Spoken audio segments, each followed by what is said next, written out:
to success and the road to happiness are two lanes of the same highway, and the toll you must pay is simply being true to yourself. Hello, this is Bob Proctor, and I'm looking forward to working with you on the Success Puzzle. I believe you're going to enjoy this journey, and you're going to get to know yourself a whole lot better as you go through each of the exercises. If you look over on page 3 of your guide, we point out here that 98% of our population are quick to agree that success in life is a puzzle. It seems to be a perpetual struggle to figure out where the pieces fit. Every time we have the picture coming together smoothly, for whatever reason, we find ourselves trying to force a piece into place. But in the end, we recognize that it does not fit, and we set it aside. Every person has their own personal puzzle. However, success in life is based on universal laws and therefore available to everyone. Many years ago, Earl Nightingale suggested that strange and marvelous things will happen with constant regularity as you alter your life and begin living in harmony with the laws of the universe. Now, as you adhere to these laws and integrate your belief with your behavior, the pieces of your personal puzzle will begin to fit. Success will become your companion, and life will be good. It will appear as if you are magnetized to every condition, person, circumstance, and thing that you require. Whatever you need will arrive just when you need it. Now, because of the increased awareness that you'll develop through studying this program, you will not even be surprised by the sudden appearance of every good that you desire. You will, however, never cease to be amazed by the absolute order in which every part of your life is fitting into place. The Success Puzzle program that you hold in your hands will prove to be your good friend. It will become your compass and will enable you to stay on the right road to a bright future. Now, let's begin putting this puzzle together. Flip over onto page 7. What is success? That's a great question, isn't it? It's a question that a lot of people are asking themselves. It's a question that totally missed my mind until after I was 26 years old. Do you know, to solve your personal success puzzle, it's important that you begin with an accurate understanding of what success means. That's the first piece of your puzzle to put in place.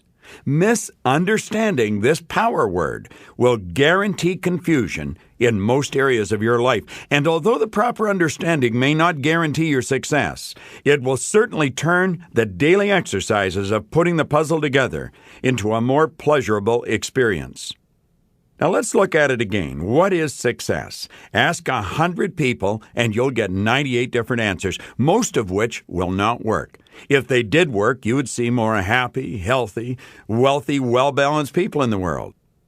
Earl Nightingale said success is the progressive realization of a worthy ideal. That is the best definition of success I have ever found. In 1959, Earl Nightingale arrived at that definition after 17 years of intensive research. He continued to use it for 40 years before he left us in 1989. I adopted his definition and have continuously used it since 1961. Neither Earl or I have altered one word. His definition is in perfect harmony with the laws of the universe. Those 9 words will serve as your compass. They'll be your continuous checkpoint as you go from one win to another. Each win or victory always greater in nature than the previous one. Now, 4 of the 9 words contain the secret to solving this success puzzle: progressive, worthy, realization, and ideal. Each of the words on their own have special power and meaning. When they are brought together to form the concept that Earl Nightingale shared with us in 1959, their power is magnified many times. He gave us a concept that has the potential to transform our lives. Now, look on page 8. I'm going to ask you think of how important each of these 4 words are to the completion of your personal success puzzle. Describe what each word means to you in the space provided below. You see, I have worked in this industry now for most of my adult life, and I've talked to thousands, literally thousands of people from Asia to America. And time again, when Earl's definition of success came up, it was sort of passed off as set a goal and work towards it. And that's just about the way it was. And that's the way it was with me when I first saw it. But then I started to study it because I experienced some phenomenal success at a fairly young age. My income went from $4,000 a year to well over $1 million a year. I had to know what actually happened. And so I began to study, and I've never stopped. And part of my studying took me to these words, and I started to think about them. The average individual that's experiencing success, it's jerky, it's up and down, there's plateaus. That's not what progressive means. Progressive means to continually move in that one direction, and realization. You see, the whole trick of life is awareness, and we want to be aware of our worthy ideal moving into physical form. Now, if we're going to realize it or become aware of it, we're going to have it. And you take a look at the next two words then, worthy ideal, we're going to find that they're the first two we want to deal with.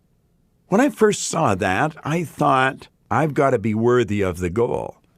But after studying my personality for the last 40 years, I've totally turned that around. I believe the goal or the ideal has to be worthy of us because, you see, you're going to trade your life for it. That's right. And there's no going back. Now, how about the word ideal? It's a beautiful word. Back around 1903, James Allen, the marvelous little Victorian author who wrote As a Man Thinketh, he said an ideal is an idea that you have fallen in love with. I'm going to ask you to think about those four words. Really think on them. And then put your ideas or your thoughts down on page number 8. Now, look over on page 9. I was mentioning awareness.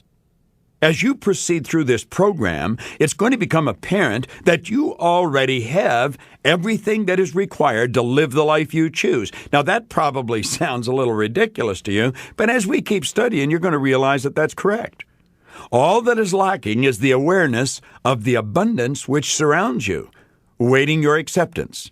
The changes required to enjoy an ideal life are internal. Everything in your material world is merely the manifestation of what's taking place in your mind. There are only two sources of reference to go to when you begin to study life. One is science, and the other is theology. Under serious research, both of these areas reveal that nothing is created or destroyed. Therefore, everything we will ever need is already here. If not in one state, certainly in another. It is awareness that we are seeking. That's what you're looking for, and that's what I'm looking for. Now, I've graphically illustrated this concept on the bottom of page 9. If you'll bring your attention to the bottom of page 9, where we have simple consciousness. You come up a little bit, we have self-consciousness, and then way up at the top, we have divine or cosmic consciousness.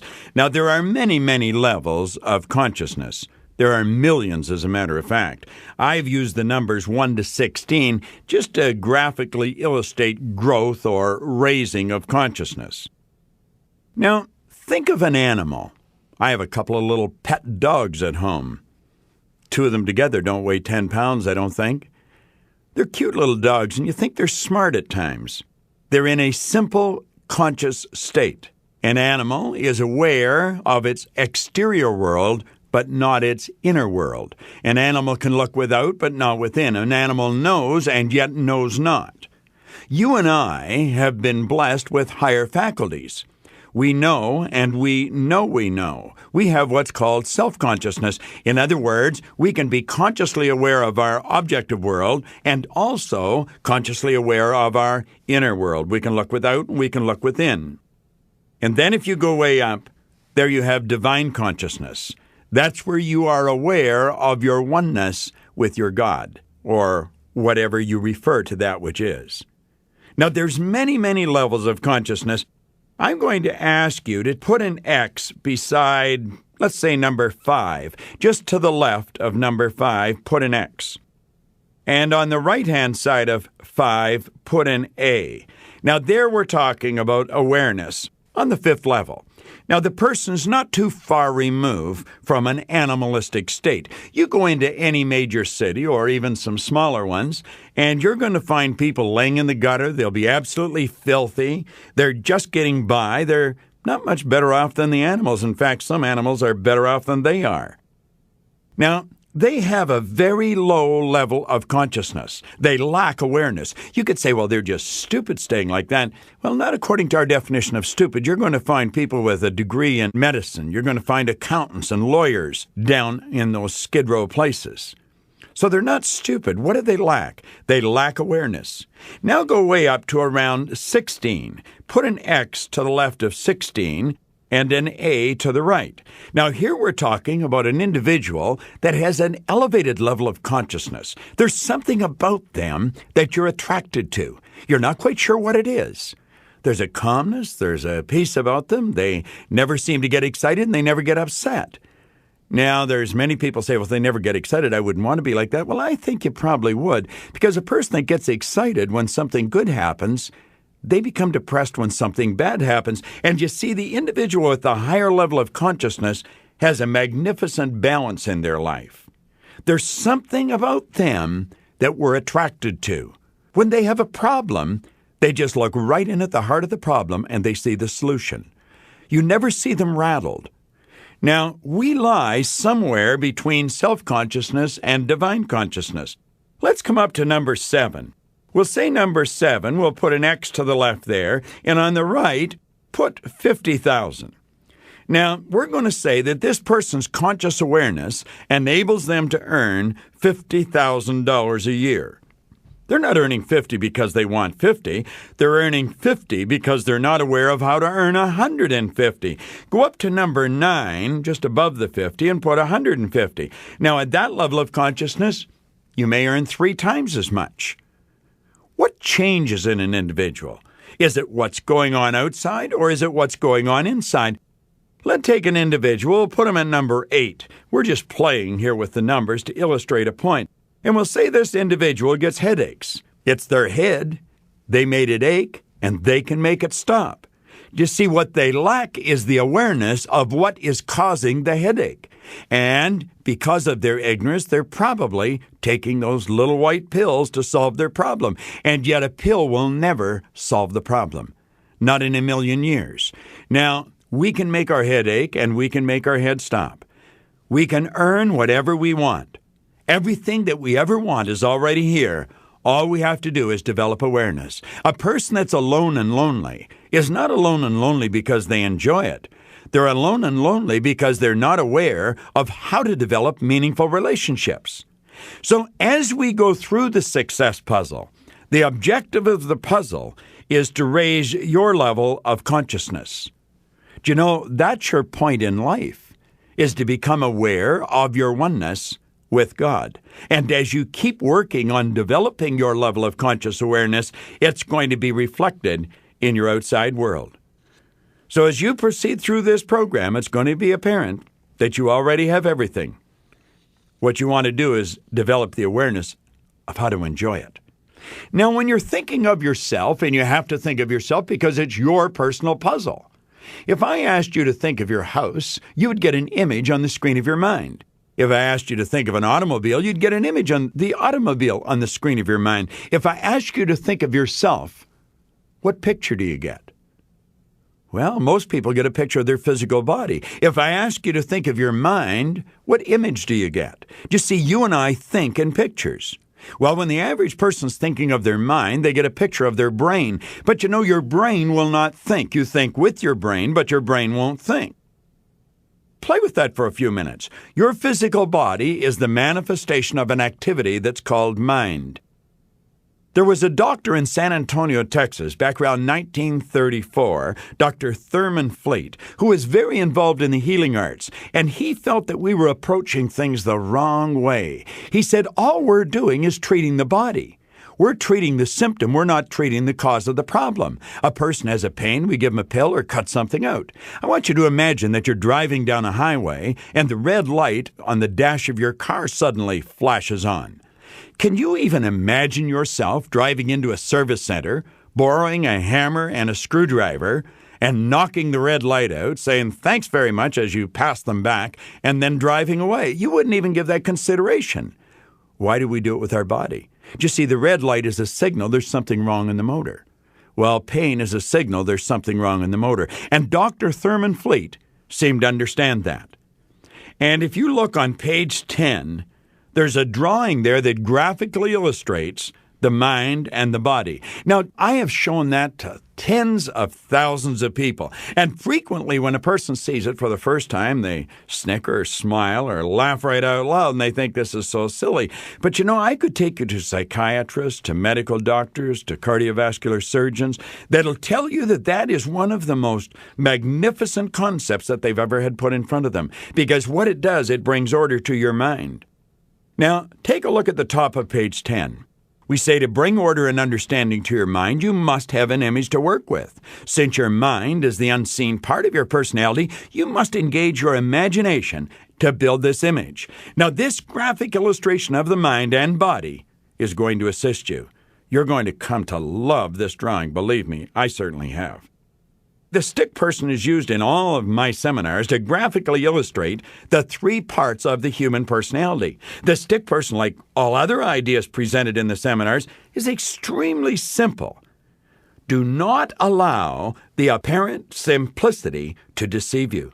For the stick person concept can reveal to you a wonderful world of power, possibility, and promise.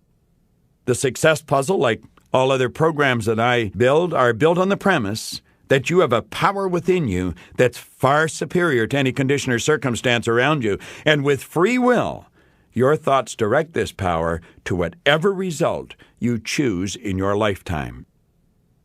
Now, turn over onto page 11.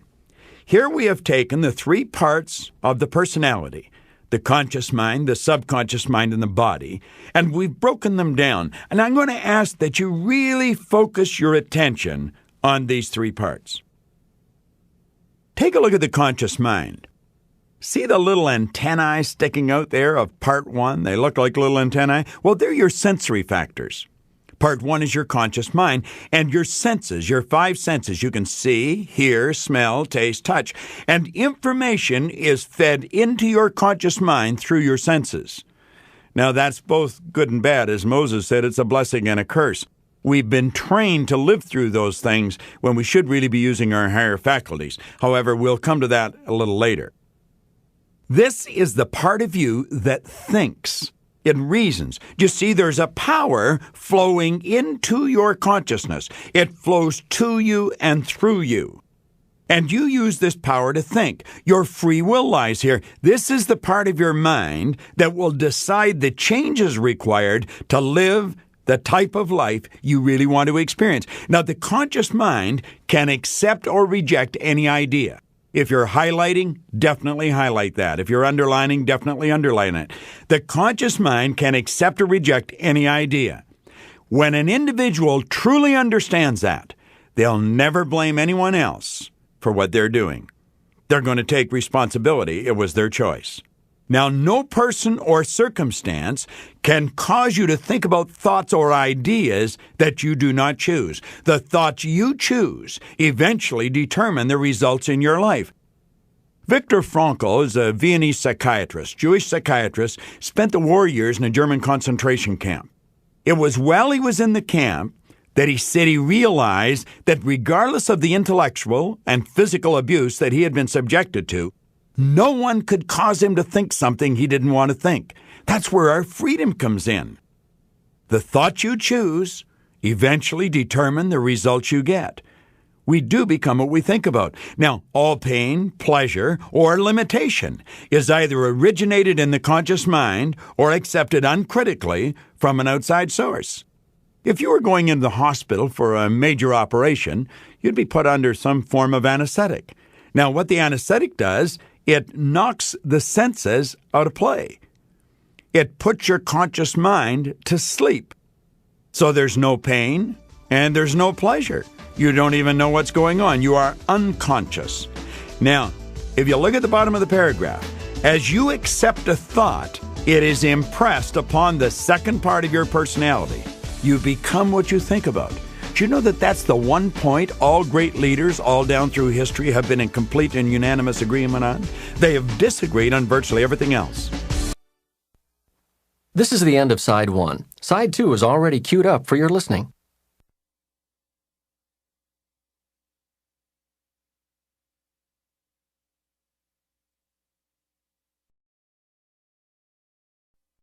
Now let's take a look at page 11, part 2, the subconscious mind. And by the way, what I would recommend you do something that I did many years ago. When you think of yourself, get a picture of this drawing. And when you look at the drawing, think of yourself. I see my head as my mind. Now, I'm well aware that my mind is in my fingernail, it's in my hair, it's in every molecule of my being. Mind is movement, and my body is the manifestation of that movement, or it's an activity. However, we have to have an image to operate with, so I see the top half of my head as being my conscious mind, and the bottom half as being the subconscious. Now, here we say the ideas that have been fixed in your subconscious mind through repetition or impact form your conditioning. This is often referred to as your paradigm. Now, the subconscious mind functions in every cell of your body. Every thought your conscious mind chooses to accept, your subconscious mind must accept. It has no ability to reject. Now, if you're a psych major, you can say the conscious mind reasons inductively and deductively, but the subconscious mind is totally deductive. In other words, it only has the ability to accept. Now, we say the subconscious mind is your emotional mind. When you're emotionally upset, there's something going on in there that's not favorable. Now, take a look at the third paragraph here. This part of you operates in an orderly manner. We refer to that order as the law.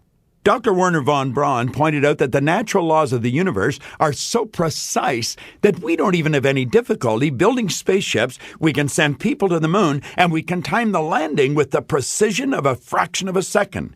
You see, this is your universal mind. This is the part of you that's the part of the whole universe, and it operates in a very orderly way. As a matter of fact, it's perfect. The subconscious mind expresses itself through you in feelings and actions. Now, let me repeat that. The subconscious mind expresses itself through you in feelings and actions. When you consciously say, I feel good or I feel bad, what you're really saying is, I'm consciously aware that my body is in a positive or a negative vibration. Now, stay with me. We're going to come back to that.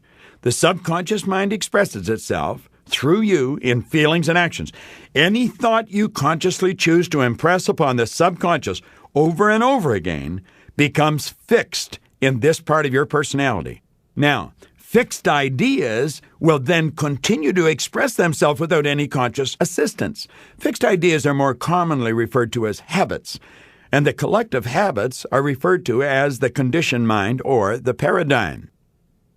Most of your behavior is habitual. Think of when you got dressed this morning. You didn't stop and think how to put on your pants. You just pulled them on. Think of brushing your teeth. You didn't take a look at the brush and wonder what to do with it. It was all automatic. Do you know that high percentage of everything you do is on automatic pilot? A conditioned mind is controlling you. That's also part of the problem, and we're going to discuss how to alter that. Now, we say the subconscious mind is frequently referred to as the spiritual side of your personality or the universal mind. The subconscious mind knows no limits save those you consciously choose. Now, Dr. Joseph Murphy is probably one of the most prolific authors in the area of the mind and the body that I've ever come across in the last 40 years. He's written a book, The Power of the Subconscious Mind. He wrote many books. But The Power of the Subconscious Mind is a wonderful book. It's an easy book to read, and it's a book that I recommend every person getting involved with this puzzle buy and read. In fact, I've been telling people to buy it for many, many years. Now take a look at the body. Take a look at your body. You can take your hand, hold it up in front of your face. It looks solid, doesn't it? Do you know that if you looked at your body under a microscope, you would see nothing but a glistening, radiating, gleaming form? Your body is a molecular structure. It's a bipolar instrument. Your body is a mass of energy at a high speed of vibration. Now, although the body is the most obvious part of you, often referred to as the material medium. It is the instrument of the mind or the house you live in. So I would suggest you be good to it. Now, the thoughts or images that are consciously chosen, impressed upon the subconscious, which is in every cell of your body, must move your body into action. The actions you're involved with determine your results. Now, take a look on page 12. Here we're talking about success, mind, and attitude. And I'd like to help you understand there is only one mind. There are millions and millions of people, but there's only one mind. Mind is a universal power. It's a movement. We are all individualized expressions of the mind. Ask any successful person what tops the list of priorities for a happy, successful life, and they'll be quick to reply, the proper attitude. Earl Nightingale's program, Lead the Field, the first tape, the magic word, was attitude. I bet I've listened to that 10,000 times over the years. And it is a magic word, because your attitude is going to determine everything in your life. Now, what is attitude? It's a pretty good question. Go and ask a few people what attitude is. Find out what their thoughts on it are. Your attitude is the composite of your thoughts, feelings, and actions, which in turn produces results. Now think about this for a moment. I want you to imagine that I visited your home, and you served coffee or tea and cake. And I had a piece of the cake, and I said to you, wow, great icing. I don't think so. You'd never hear anyone say, hey, great spice. We say that's great cake. What is cake? Cake is the composite of a number of different ingredients. Well, that's exactly what attitude is. Attitude is the composite of your thoughts. That's the activity of the conscious mind, your feelings, activity of the subconscious mind, and your body, the material medium, the instrument of the mind. Now take a look at the graphic illustration on page 12. You'll see the arrows indicating energy is, and it's flowing into your consciousness. It is without form. It's neither good nor bad. It's neither positive or negative. It just is. There's a power flowing into your consciousness, and you have the ability to choose any idea you want.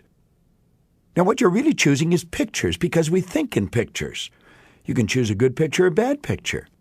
I want you to imagine that you're picking up the newspaper and reading it. The newspaper is nothing but a mass of suggestions, and generally fairly negative ones, so the pictures you get then probably wouldn't be too good. Pick up a very inspirational book, one that's going to teach you something of value about yourself. I would imagine the suggestions coming from that book would be of value. See, a book is a picture painted in words. Now, when the idea comes into the consciousness, we build images with it. We turn those images over to the subconscious mind. That's the feeling mind. Now, the idea that you turn over is going to dictate the vibration that your body's in, because simultaneous with it impressing it, it's expressed. Whatever's impressed must be expressed. So the idea is expressed through the body in action.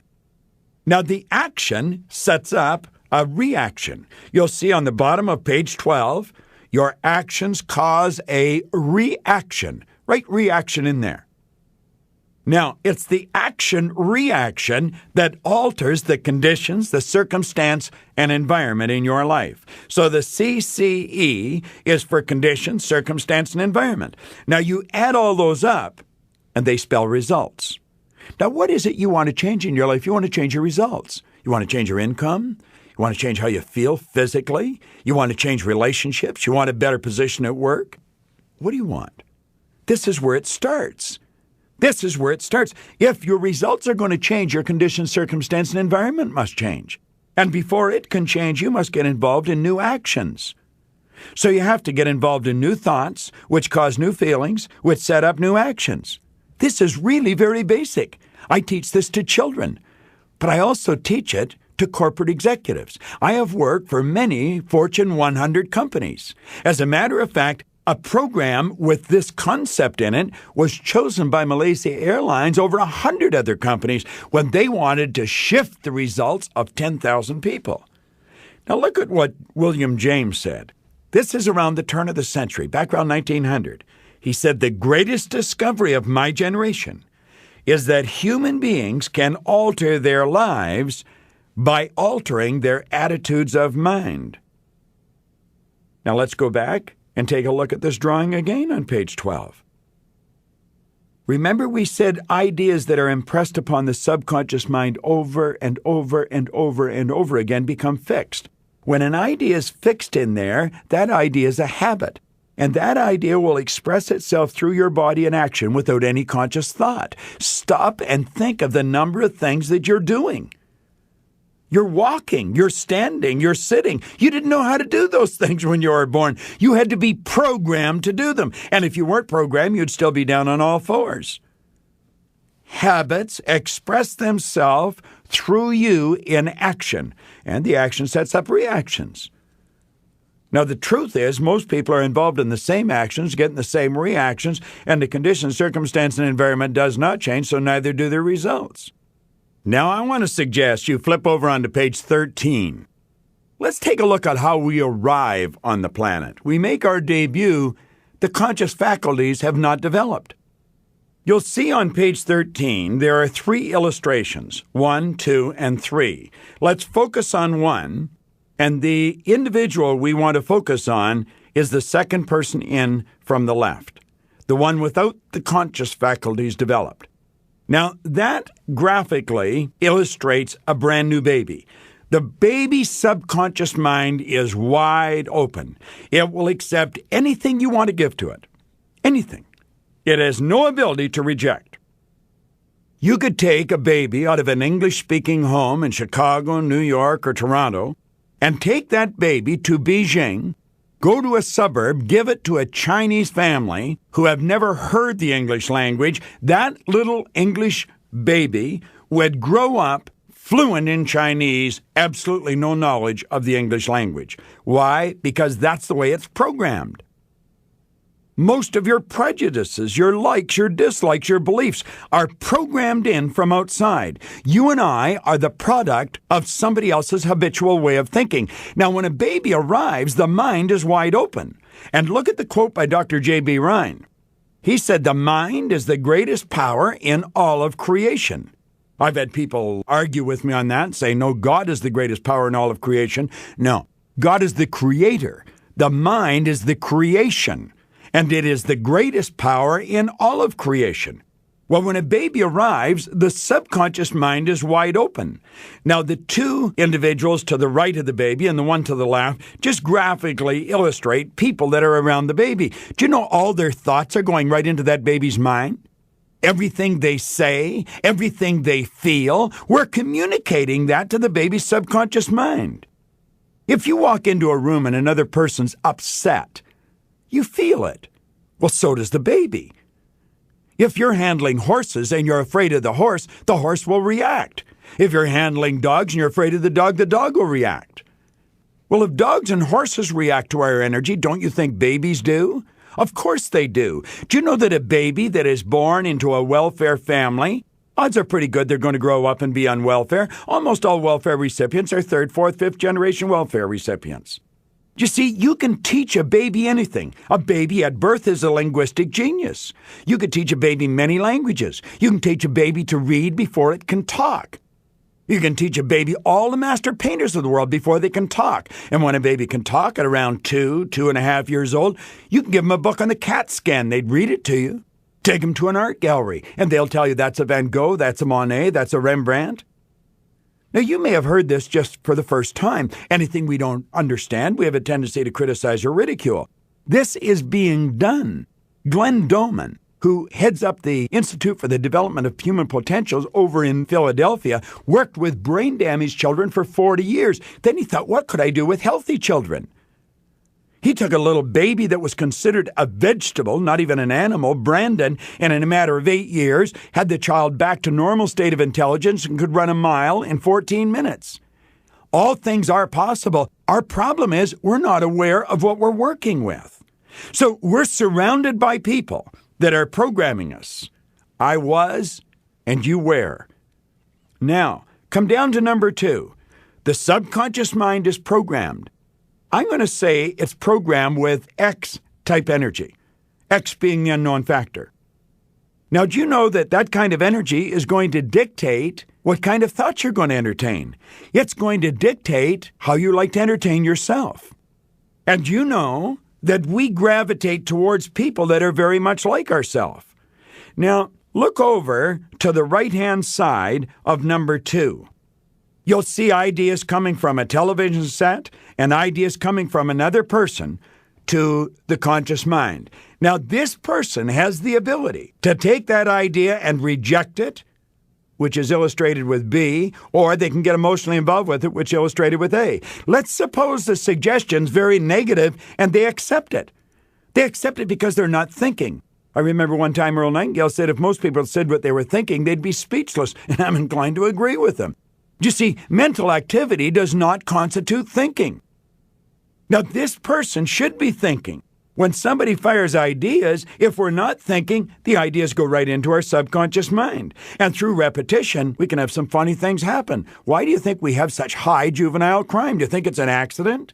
You'll hear people say, well, the television doesn't make a difference. Why do they charge $1 million, $2 million for a 30-minute commercial during the Super Bowl?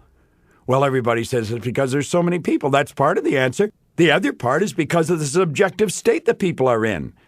The television set is programming your subconscious mind to buy, to do, to be what you are. So is the newspapers, so are the people you're surrounded by. Now come down to number 3. Take a good look at this. There is an invisible power that's flowing to your consciousness as I speak. It flows to and through us, and it never stops. As it's leaving us, you can literally photograph the energy leaving the body. Semyon Kirlian, the Russian photographer, perfected Kirlian photography way back in the 30s. And you can photograph mass, and you can photograph the energy around it.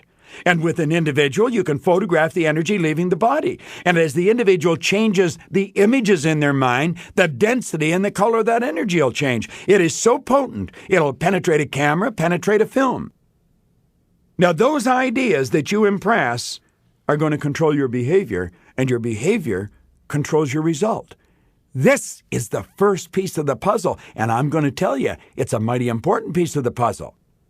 Now, you may be saying, well, Bob, I've seen some of this in other programs that you do. You're going to see this in every program that I do, because this is you, and the program's made for you. Now, keep in mind, I've been going over this drawing since it was first introduced to me by Leland van der Waal, dating way back in the late 60s. I've been going over it every day.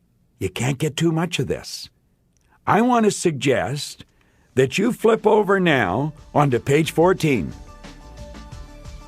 And you'll see here, in your own words, describe what you feel you have learned from carefully analyzing this first piece of your success puzzle. This is the end of Side 2. Please fast forward the tape to the end to cue up Side 1 for your next listening.